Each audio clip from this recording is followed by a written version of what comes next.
Welcome to another one of Golden Shovel's webinars. I'm Ron Krisha from Golden Shovel, and I have two guests that I'm excited to hear their presentation and invite you to the information that they're going to share. I have with me Mark Lautman, who has been a longtime friend of Golden Shovel. We've known each other since our early days and has always been really on the forefront of economic development, the changes. One of the first books that I became familiar with Mark was When the Boomers Fail. One of the thought-leading books that really propelled me into what we do with economic development. And I'll let him expand his bio a bit. And with him is his colleague, Shelly Fausett. And so I'm not going to spend a whole lot of time because Mark knows his bio way better than I do, but I'm just excited to have you and excited to share your thought-leading ideas and what economic development is morphing into as we continue to find new challenges. So Mark, welcome. And just housekeeping for the attendees, inside Zoom is the chat feature. Please send me questions in your chat. I will hold those questions or bring them forward to Mark as the relevance comes up. And then at the end of Mark's presentation, we're actually going to open this up for kind of an open mic question and dialogue. So really want to allow you to get your questions answered and make this pretty interactive. So with that, Mark and Shelly, welcome. Thanks, Ron. Thanks. Good to see you guys. I think as Audrey came up with the title for this after we told her what the content was. With new economic development program strategy or side hustle, remote work, and we actually formed a think tank a little over 10 years ago here in Albuquerque. That was we teamed up with a bunch of scientists from Sandia Lab and some fellow economic developers and workforce developers, and start focusing on what things we thought were going to change in the economic development business and how we could basically react. And one of the things we focused on early was this whole idea of remote work. So this is literally 10 years ago. And up until the pandemic, it was a pretty exotic idea. And it was, trying to make an actual program out of it was fraught with all sorts of problems that we really didn't even know were there yet. And so we're going to tell you a little bit about that story and the saga that is how we got here, and explain the program. And we think we have this thing to a point where it can be rolled out nationally now, and that any community in the country could use.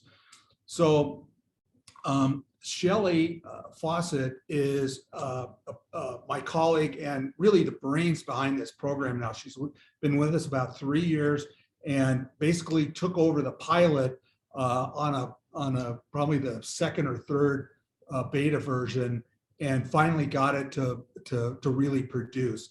And we're going to kind of lay out kind of how the program works and where we are now, what we want to do.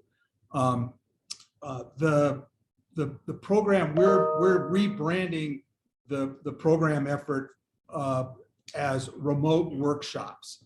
And there's a couple of reasons for that, which Shelly will go into. But what this is really a new program approach for creating economic-based jobs at the community level. And when we started out, what we wanted to make sure is we had an actual legit way of systematically creating economic-based jobs in the community along the same lines as other program approaches, such as recruiting companies and growing your tourism base and expanding agriculture and mining and all the other, starting companies up. This looked like and felt like it was a really promising new program field, and we think that it is it's materialized into that. Let me see if I can advance the slide here. Oops. Are those showing up right? Can you guys see that all right? Yep, they're coming through just fine. Okay. So this thing really has some unique advantages. It has an extremely low cost per job created. It's going to be, we're going to be able to scale it using artificial intelligence. It's going to work with a lot of the automation that's happening to the economy. And it basically gets us out of the trappings of the traditional site selection process that we're all basically, our programs are built around now. It also works against the current trends, the really negative trends in workforce. And it's capable of stopping the brain drain. The other really big advantage that the program has is it looks like it's got a lot of potential to help you mine talent out of your hard to employ chronically poor cohorts in the community. So we'll get into that in a little bit more now in a minute. So there's basically 5 program elements to this remote work program apparatus, if you want to call it that. You can place people in your community who want to work. Well, Shelly, do you want to explain Yeah, sure. So there's basically 5 different core program approaches of ways to leverage remote work as economic development that we had identified. One is the national employers approach. We focus on finding, training, placing, and advancing residents who are willing, able, and qualified to pursue careers working full-time for out-of-state employers. Your target populations are usually your local unemployed or underemployed residents. Another one is solopreneurs, and that's focused on helping local residents build solo careers as gig workers or one-person enterprises. So part of what we do when we bring somebody in is identify people who have potential with a potential economic-based ideas or enterprises, and then kind of help them launch and counsel them through that process. Another one that's pretty important is the we're on entry level. Yeah, entry level. So these folks are people who are normally not in the workforce for whatever reason, often chronically poor, underemployed, or unemployed, who may have some kind of barriers to being able to do traditional work. And we take a really involved approach and have been able to enable a lot of members in the communities we've worked with who hadn't previously been able to be gainfully employed or employed with any kind of trajectory, and help them access opportunities with remote work. So a surrogate corporate platform, that's when we kind of get a major out-of-state employer to set up a surrogate work center for their employees, where their employees are supported by a community. In turn, that community builds out, staffs, and manages surrogate work platforms, essentially. And the target populations for this, we want talent-strapped employers. And then one you may have heard some about is this out-of-state recruitment. We've seen this start to pop up around the states. This approach, recruiting potential home buyers from out of state with at least one economic-based solo worker or remote worker per household. Any person with any kind of solo enterprise providing goods and services out of state, making at least 200% or so of state poverty guidelines, what would qualify. Example here, our colleague or good friend John O'Dwyn helped set up the program you may have heard about in Vermont, with the remote work attraction thing they had going on there. They initially, people would sign up, get an initial $5,000 essentially to move there. And then I think the next 5,000 was delivered. Delivered a year later. We've also seen stuff like this with like Tulsa and a few other places that are trying to do similar remote work attraction type situations. What we've really focused on in our program, it's mostly the national employers approach. There are elements of the entry-level worker, elements of surrogate corporate platform, and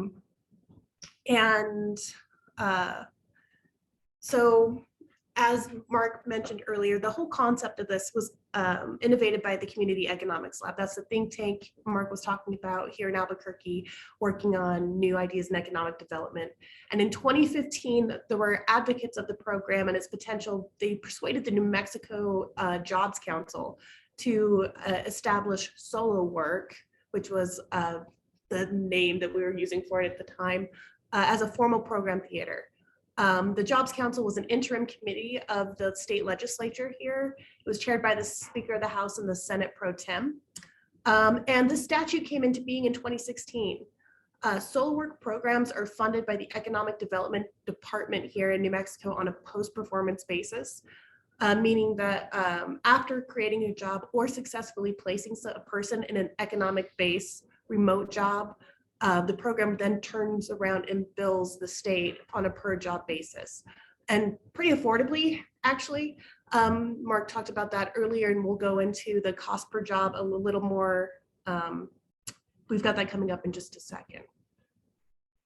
Yeah, the state actually put remote work as a formal economic development target in statute and appropriated funding for a post-performance award system. We thought it was really important that this program be funded for its results and not as a front-end loaded grant program to get people started. It was actually pretty hard to get the state to do that. Everybody wants to push money at the program up front and then cross their fingers that something's going to happen. We thought it would help the program advance and gain confidence if we built it as a post-performance program. So the only time your community or your state would fund the program is when jobs were actually created by that program. When you look at how much it costs to produce new economic-based jobs in your community using this program approach versus the other program approaches that are common in the industry right now, it's a order of magnitude in some cases less expensive to create jobs this way. We don't have good data on the attrition rate, which is relatively high, but it's still got a lot of advantages cost-wise, how fast you can set it up and get results. We'll talk about that in a minute. But it's really, we in New Mexico we've been probably spending somewhere between $20,000 and $40,000 per job created in the recruiting programs, and this is coming in at more like $3,700. One of the things we try to do with a community that's looking at their aptitude for using a program like this is we walk them through. This is another invention of the lab, which is an assessment that looks at and arrives at a consensus estimate for how many economic-based jobs your community is going to, your region is going to need to create to be at full employment over a planning period, say 10 years. So this is an example here of a large metro county, large in New Mexico's case, with about 218,000 people now. They predicted in 10 years they'd be at 224. When we ran all the numbers and we ran it with their senior leadership, we came out with a number of needing another 8,200 economic-based jobs, and if you could create 8,200 gross economic-based jobs, you would have enough to grow your economy and arrive at the end of the decade at full employment. So the next exercise in this assessment is to look at how many jobs you think the various program approaches that are available to economic developers right now could create. And you'll see here, this is the employer category. This is the BR&E programming and your recruiting programming. This shows what they were basically able to do, if they didn't run a program, how much they're getting from their current program. And it's a business as usual. If they didn't do anything more than they're doing now, they're going to get 2,000. They thought that they could actually get an additional 1,500 if they maxed out the support they were getting from the community and the state. When we looked at the upside or the potential additional job creation potential in each of these program areas, you'll see that this remote work category came out higher than anything else. And because there's no program, it was mostly going to be net gain. And when you ran when you did the comparison of how many jobs they think they're going to need versus how many they think they can create, it became obvious that they couldn't get to that number unless they ran this remote work program.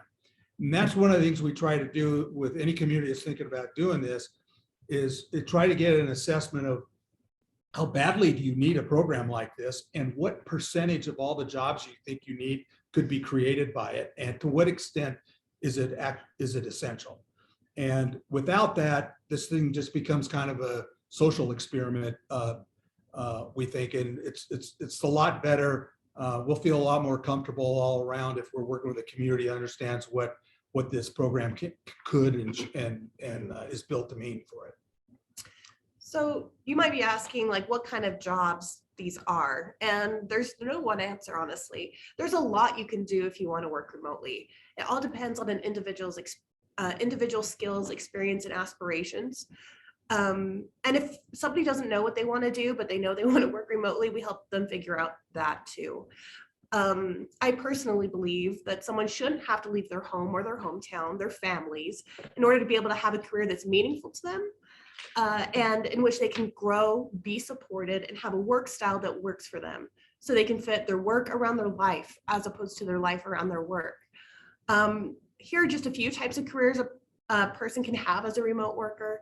This list isn't even close to complete or exhaustive, and we're constantly working on creating more well-defined paths to these jobs through both employer and training partnerships that make sense for everybody. Turns out having job candidates who are vetted and supported on an ongoing basis and trained in remote working skills makes them really valuable as a talent pool.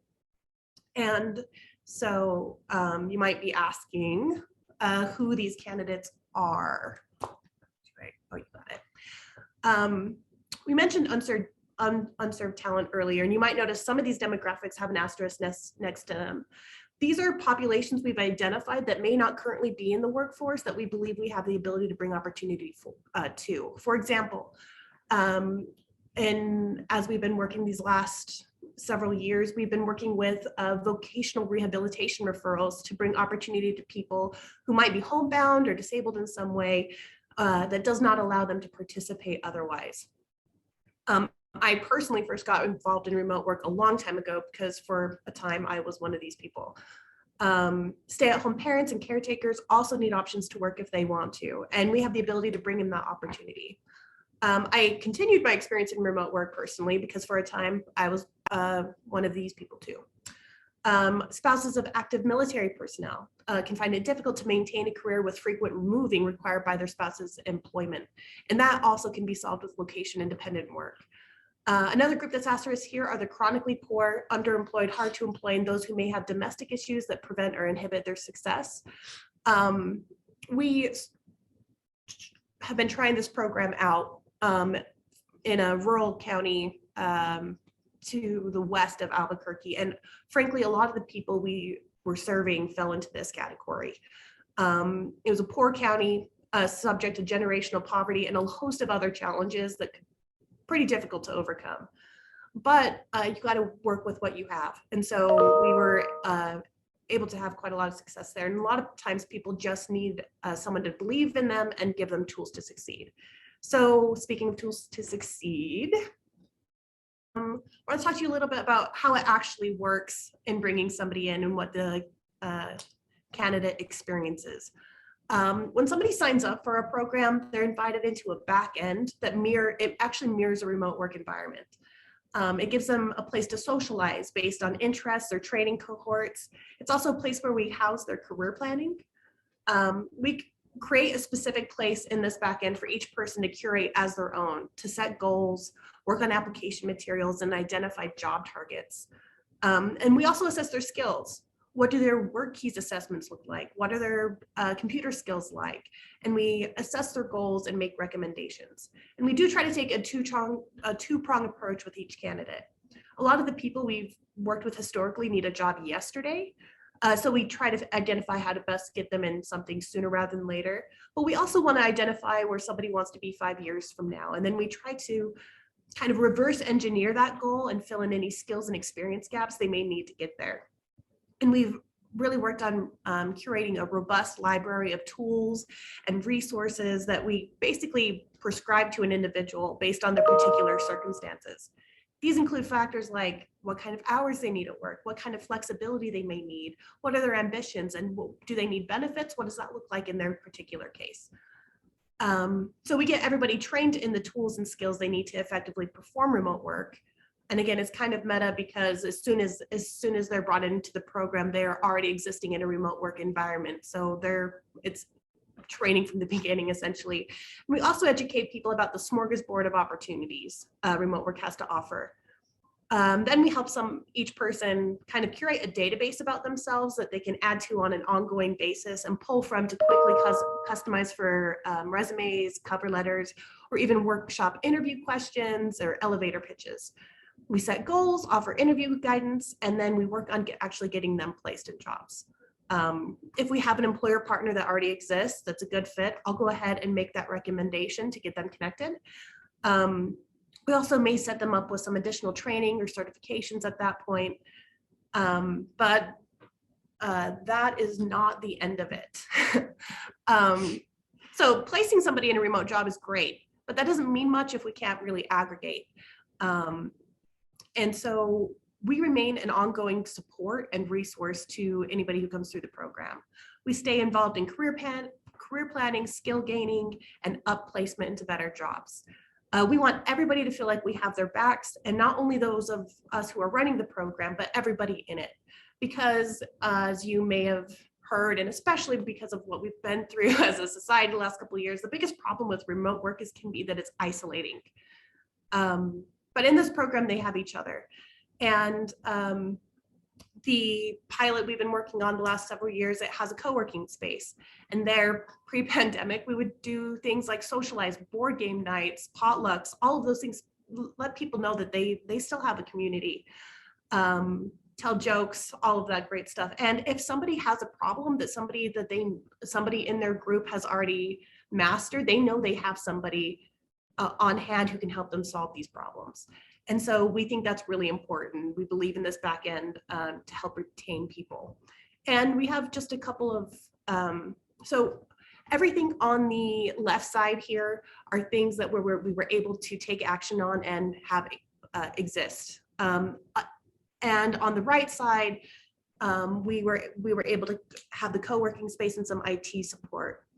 Ideally, we would also be able to bring in things like daycare, healthcare, and incentives, shared business services, concierge, just depending on the needs of the community and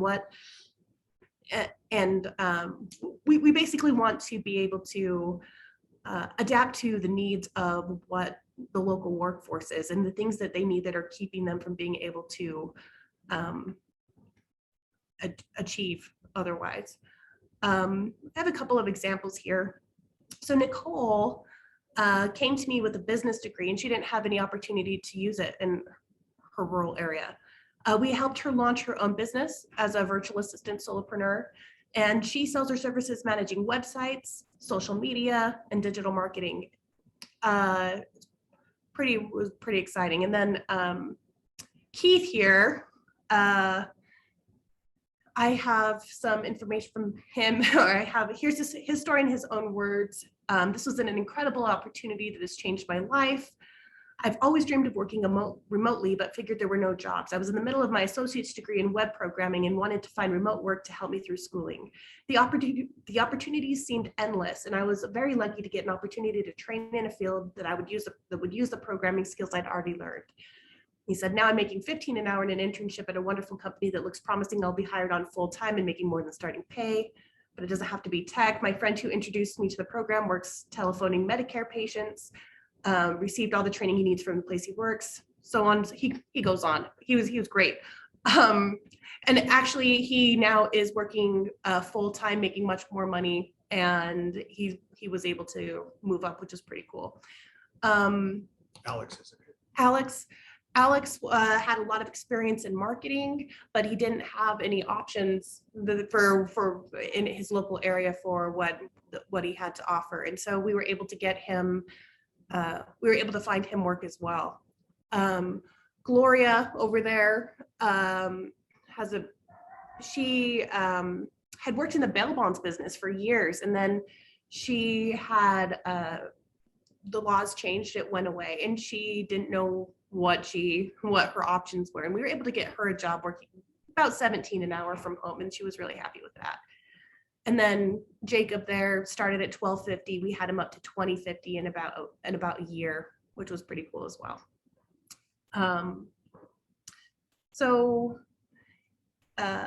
If you're thinking about bringing a program like this to community or to your state, there's a list of just a few starting points you might be able to partner with to get started. When the pilot that we were working with initially began, it was actually located, the co-working space aspect of it, on the top floor of the gym at the local branch college. And they were eventually able to move it to its own co-working space. It was really awesome. But we'd also been able to make relationships with welfare agencies, disability rehab, and workforce agencies in finding funding on the front end to help support candidates in training. And again, we spent the last several years piloting and testing out the program, and we're ready to expand. So if it sounds like something you or your community could use, get in touch with us.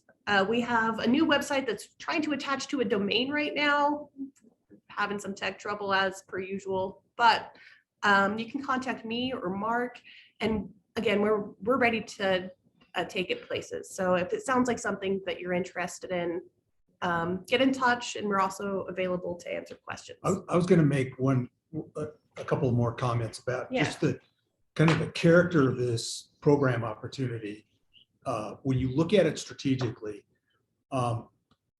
you see all of these trends in your community where people are having a hard time getting back into the workforce. They're looking for jobs, and they really, whether they need an economic-based job or a service sector job is irrelevant, whether it's primary or secondary jobs. What most economic development programs are tasked to do is grow the economic base so the service sector can grow. The reality, especially for rural and small communities or disadvantaged neighborhoods, is that unless the job is within 20 minutes of where that person lives and it's something they can do and want to do and pays enough, they're out of luck. And those kinds of jobs, the number of jobs that are available at the community level now they're diminished, and they continue to be diminished by big box retailing and automation and all those other forces.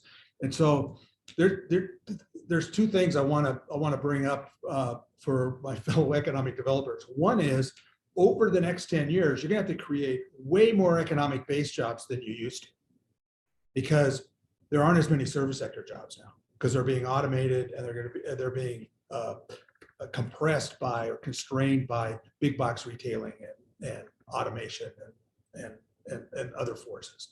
And so if you had to create, if your assessment says you got to create 8,000 jobs, you're going to have, and you're figuring your multiplier is 2 to 1, and it's going to go to 1 to 1.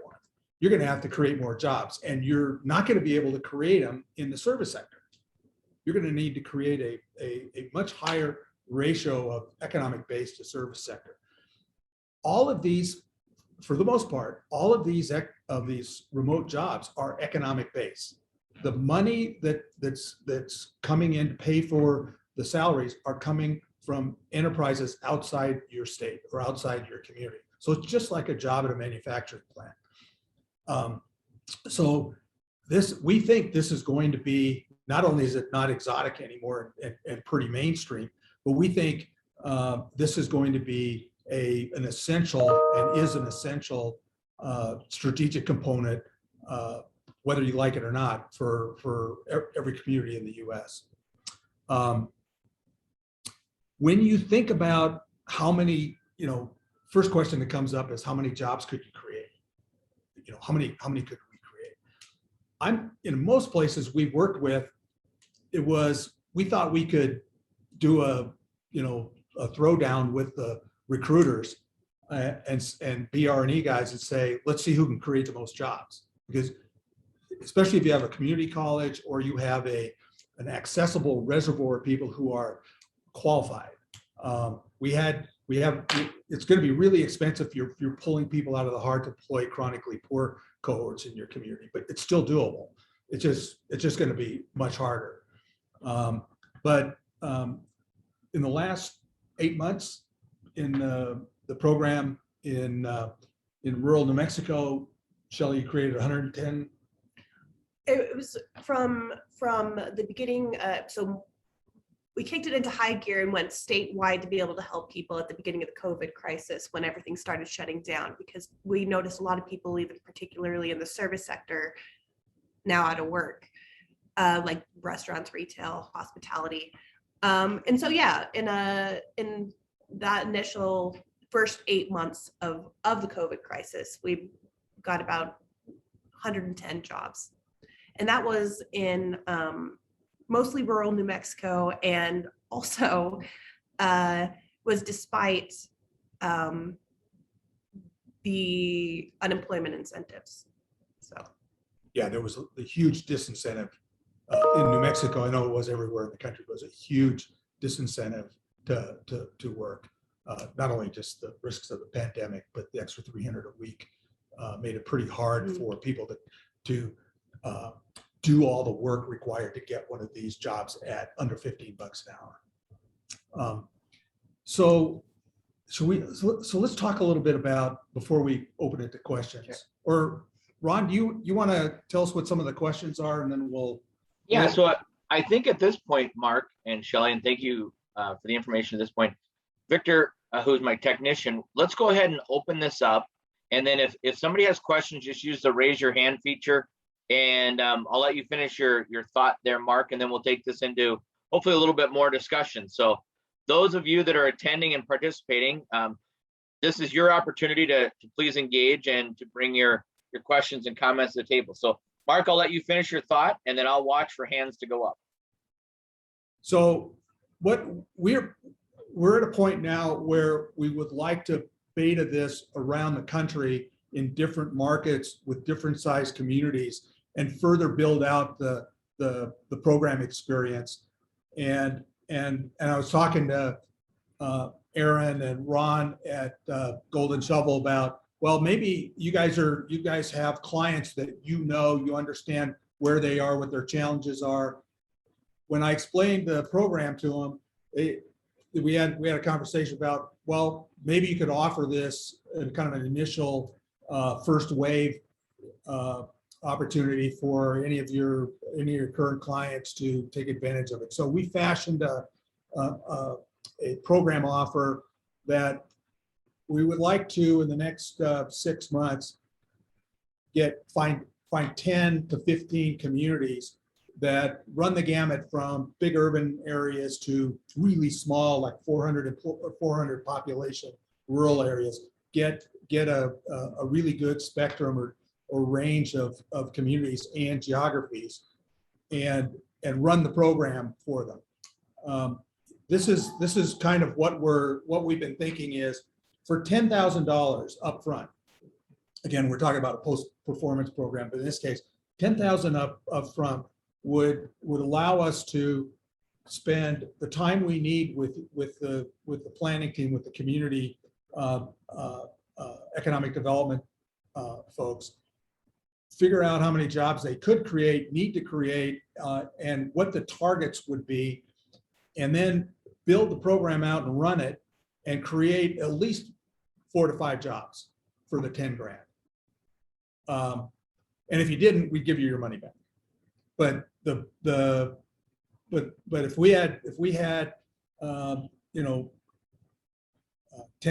to 10 communities were willing to be first wave adopters of this program, we would be able to stand the programs up. We can run these. We've been running them remotely off Shelly's platform for the last 2 years. So we can start up immediately. You'll have people being employed. You'll have job creation numbers in literally weeks. So, and again, we can kind of explain, we for $37.50 per job, $3,750, about half of that is the cost of getting somebody through the program and placed, credentialed and placed. And then there's the balance of it is put in escrow to help build out this back end ecosystem of support. So that's the idea. Without it, I think it's going to be hard. The idea is start with, a program that creates 10 jobs or so, then move, if you can aggregate them, eventually get to 100, and then later on you can move it to 1,000 or thousands, depending on the scale of your community. So the offer would be this is a special deal for Golden Shovel clients, that we would work with you to come up with a plan, fund it, initiate it, prove that it worked, and we would just ask that before we really get going, you have some sort of scale in mind and have a reasonable way to basically secure the post-performance funding for whatever volume you're going to try to do and whatever targets you wanted to do. So I think we do have our first question, or our first comment. So I believe you're off mute, so go ahead. Sure. Well, hopefully that's me. This is Aaron Brissois. Thank you, Mark. Thank you, Shelly, for joining us today and sharing this information. I was really excited about having this webinar, and one of the main reasons is what you just shared, Mark. I believe that this strategy is going to be one of the key strategies that everybody is going to be implementing as from here going out. And I understand it's very new as far as the thought put into a structure and a process and an organizational ecosystem for bringing these people in and training them and setting up all the support behind them. This is really, really new stuff. And I believe you're way on the front line of making sense of it, because I know that certainly for a lot of our clients, it's really hard to keep track of even who the remote workers are. They're not necessarily going directly to the front door of the economic development organization and knocking the door being like, hey, I'm here. They show up and you got to find them, and building that ecosystem to support them is, I think, really, really going to be important.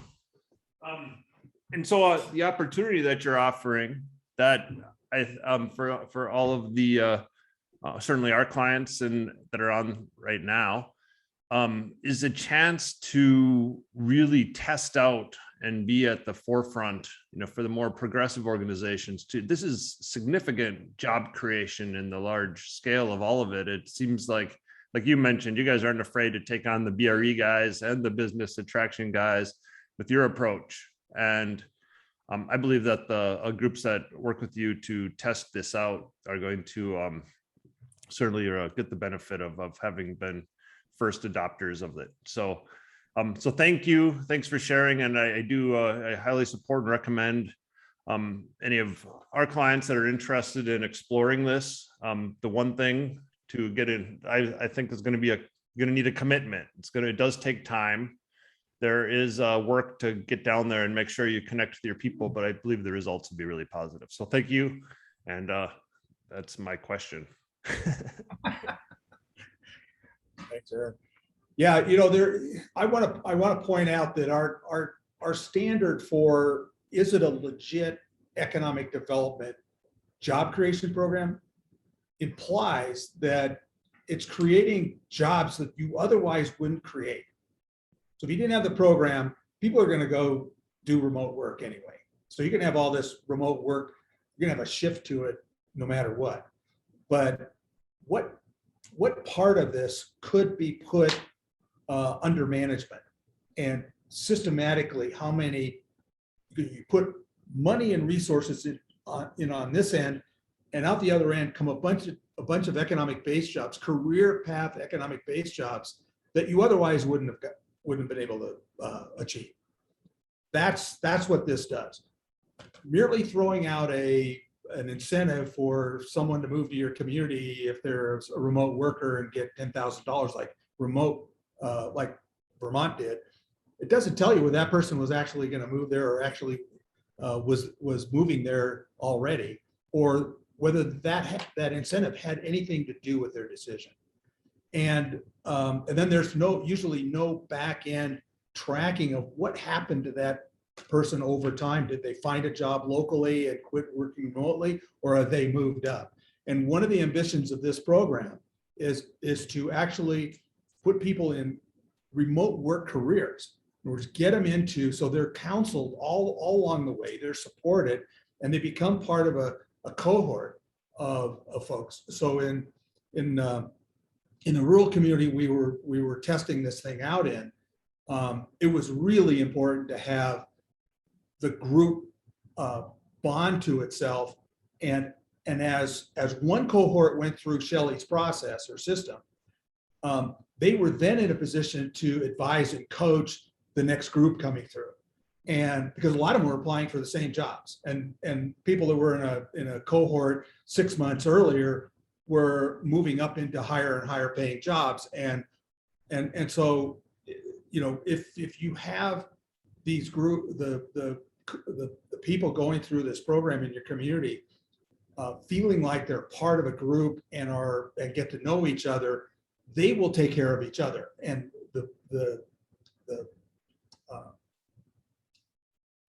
the human resources component of this, in other words, how many people do you need actually coaching people through this process and keeping them working remotely, goes way down if they're taking care of each other. And that's really what you need. So ultimately you want, it's nice to have a co-working space on Main Street, and you got, so when people are driving by, they see a bunch of cars, they can look in the window and see all these people working. And so you can work at home for a couple of days, you can work at home the whole time, you can work in the co-working center the whole time if you don't want to work at home.